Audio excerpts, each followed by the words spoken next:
Chapter 4 Welcome to the Attic. Blue spent most of his first day in Murky Branch trying to figure out how he fit into his own family. 3 of his cousins lived with his grandmother. The twins, Jenna and Ida, were 16. They were willowy and pale, and they would have been identical down to the last eyelash if Ida hadn't chopped her blonde hair short and dyed it with rainbow stripes. Jenna had the ability to charm any animal she met, which was a useful talent when it came to protecting her twin. Animals hated Ida. The chicken coop in front of the house was empty, they told Blue, because Ida had almost lost an eye to an enraged Rhode Island Red. Then there was Howard, who at 14 was 2 years older than Blue, and gifted with the weirdest skill Blue had ever heard of. "I'm good at eating," he explained that morning, while Blue waited for his chance to dip from a pan of scrambled eggs on the stove.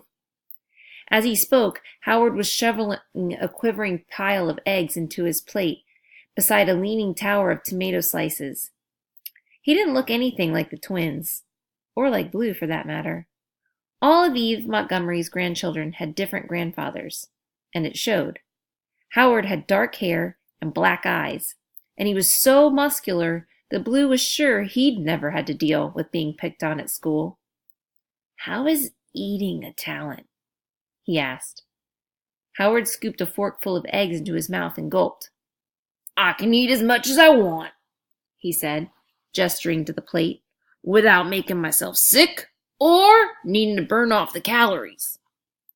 He pulled up the sleeves of his ratty black t-shirt and struck a cartoonish pose in front of the stove, flexing his biceps so that his veins in his arms stood out. "See? I can totally arm wrestle you to the ground." Blue snorted and started scraping the last bits of egg out of the pan. "Everyone can arm wrestle me to the ground, even when one of my arms isn't broken." "True," said Howard cheerfully. "But you didn't steal everyone's nasty old shoes off the porch. Did you forget to pack your own or something?" They sat down at the table with the twins, who were drinking huge mugs of coffee. Blue was about to start quizzing Howard on how exactly his gift worked. Could he survive on candy bars and chips? Did he ever get full? But Ma Myrtle shuffled into the kitchen, and everything went downhill fast. She spied Howard's mountain of eggs, and in a moment the two of them were embroiled in what Blue guessed was an ongoing argument. Ma Myrtle wanted Howard to challenge someone named Baggett Flat to an eat-a-thon.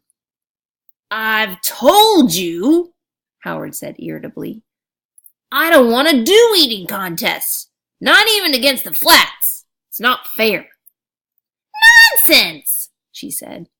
"Unfair is Baggett Flat giving me food poisoning last Easter.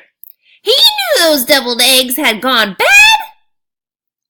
Ida tucked a strand of pink hair behind her ear. "Ma Myrtle, that was an accident and you know it." "We Montgomerys have a duty not to squander our talents. We must maintain the family dignity. "Weren't you up on the roof last night?" Howard retorted. "How dignified is that?" Jenna sighed and gestured to her sister. Ida nodded. She leaned over to whisper in Blue's ear. "They're just revving up," she said. "This will go on forever. You might as well come upstairs with us if you want a quiet breakfast." Blue, feeling a little pleased to have been invited, followed the two of them out of the kitchen. The twins and Howard seemed happy enough to tolerate Blue's presence in the house. Ida was especially friendly, and there was plenty of room to go around.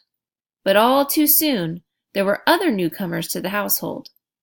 Ma Myrtle spent a lot of time making phone calls to Montgomerys all over the world. She was the only person who knew exactly when the red moon would rise and exactly how to claim the great fate when it did. And she would be the one who decided which member of the family won the chance to change his or her fortune. Over the next few days, relatives showed up in droves. Mostly the arrivals were the ones with bad fates, as Blue had expected they would be. But others came too. The empty rooms in the huge old house were filled. Then they were overfilled, until at last an elderly uncle appeared who couldn't climb the house's many staircases, and Blue found himself ousted from his space on the ground floor. It was 5 o'clock in the morning, and there wasn't a single empty room to be had. Blue would have to sleep in the attic.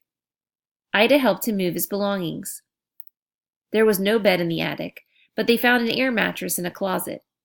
Ida sat on the floor, in her pink pajama pants turning gray from all the dust, and tried to figure out how to inflate the mattress, while Blue rearranged boxes and ranted about Howard. "I thought maybe he would share with me, just his bedroom floor or something, but he wouldn't, and when I tried to force the door open—" "Ow!" Ida said sympathetically. "Who electrifies their doorknob?" Blue kicked a cardboard box. There were dozens of them. He could barely manage to clear a space for the mattress. "Howard does, since we were kids. He's not a sharer." Blue's hand still felt numb from the powerful shock Howard's booby trap had delivered. It didn't improve his mood. "This house is going to fall down if one more person, cursed, shows up. How many relatives do we even have?" Ida shrugged and leaned back against an old washing machine box. "You know how Montgomerys almost never change our last names? Even people who wouldn't normally count as relations, like our sixth cousins twice removed, are still part of the family." She set aside the instruction sheet that had come with the mattress. "I think we need a pump of some kind for this." "Great," Blue grunted, pushing against the heavy crate. "I know it's a pain," Ida said. "I finally had to move in with Jenna, and we've never shared a bedroom before. Her pets—" "Sorry," Blue said, feeling guilty for complaining. "But she keeps the gerbils in their cages, right?" "Don't call them cages," Ida groaned. "They're habitats, and the little monsters haven't managed to escape. Yet." Gerbils were the compromise the twins had come up with years ago, because they were, in theory, safe enough for Ida to be around. But Jenna had trained them. She called them the Gerbellion, and they were smarter, faster, and stronger than normal gerbils. "It's okay." Ida looked around the attic. "At least there aren't cobwebs in our room." "Or boxes." Blue's shoulders were starting to ache. The big crate was too heavy to shove. "What's in these things anyway?" "It's—" Ida hesitated. "Just junk. Don't bother looking. I'm sure we can find somewhere else to put them when Granny Eve wakes up." "Not unless she's got another house hidden somewhere. That guy who can hit anything with a slingshot?" "Great Uncle Morris? Perfect aim." "Whoever he is, he's sleeping in the pantry." Blue had been introduced to most of the relatives, but remembering their names was impossible. It was easier to think of them as their fates. That cousin who caused car accidents, the aunt who always had a head cold, the semi-famous poet, the toddler who sang country music, that guy who had to live outside in a tent because he caught stuff on fire all the time. "They're everywhere," he said, slumping down on top of the crate. "Howard says Mom Myrtle has lost her last marble." Ida looked toward the attic's window. It was half hidden behind a stack of storage tubs. "But I think she just wants to distract herself from the fact that she's, you know." Blue did know. "It's still not fair to the rest of you. I mean, this is your house." "Yours too, now." He shook his head. "You know I'm only here for the summer." "It must be nice." Ida's voice was wistful. "To have a dad who doesn't mind that you weren't born with one of the good fates." Blue wasn't sure how to answer that. "I thought maybe if I called him and told him how crowded it was here, he might come back early. But I can barely find a moment to use the kitchen phone, and I think that girl who makes the lights flicker fried the one in the foyer." "Cousin Ernestine? She has electrical issues. But we still have the answering machine," said Ida. "Your dad can leave a message." Blue had been checking the answering machine 3 times a day. "The two of us will just have to stick together until we're all gone in a few weeks." "What?" "You know." She gestured across the space between them. "We're the only two who can't. They're all trying to convince Ma Myrtle she should choose them to make the journey into the swamp, and we—" Blue squirmed. As nice as Ida was, he didn't want to be lumped together with her like this. She didn't seem to notice. "Our school takes a field trip to the Okefenokee almost every year, and I always pretend to have the flu." Ida's animal problem was no small thing. The same curse had eventually killed their great-great-grandfather. A plow horse had escaped from its pasture just to have the privilege of trampling him. "Stomping around in a swamp full of crazed beasts? No thanks." She smiled weakly at Blue. "And you're in the same boat. At least none of the others sees us as a threat. Maybe they'll leave us alone until it's over." Blue opened his mouth to argue, to say that he wasn't going to give up, to tell her that he needed a new fate as much as any of the other Montgomerys did. But Ida leaned toward him and said in a conspiratorial whisper, "Anyway, we've already decided. Howard, Jenna, and I have. Granny Eve is the one who should have the new fate. I can't go into the swamp, and Jenna and Howard don't need to." Blue's stomach flopped inside of him like a dying fish. Granny Eve's fate. He'd forgotten. Nobody ever talked about it. And she'd been so good to him in her own gruff way. Blue had a feeling that a lot of people wouldn't have been as understanding about an estranged grandson showing up on their doorstep with no warning. Right. He struggled to hide the upset in his voice. "Granny Eve, I hadn't thought about. But, of course, if anyone...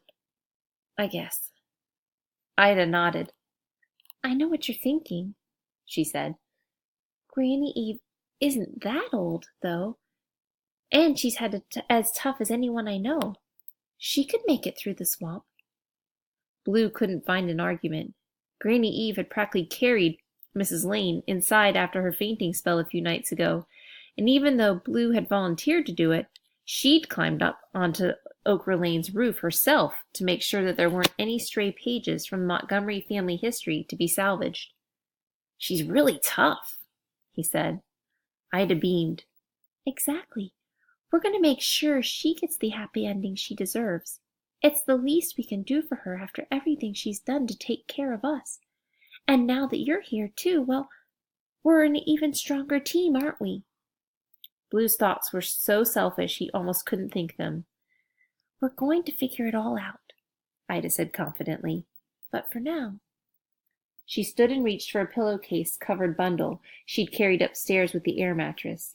She whipped the pillowcase off to reveal a lopsided Easter basket stuffed with knickknacks. She held it out to Blue. "Surprise!"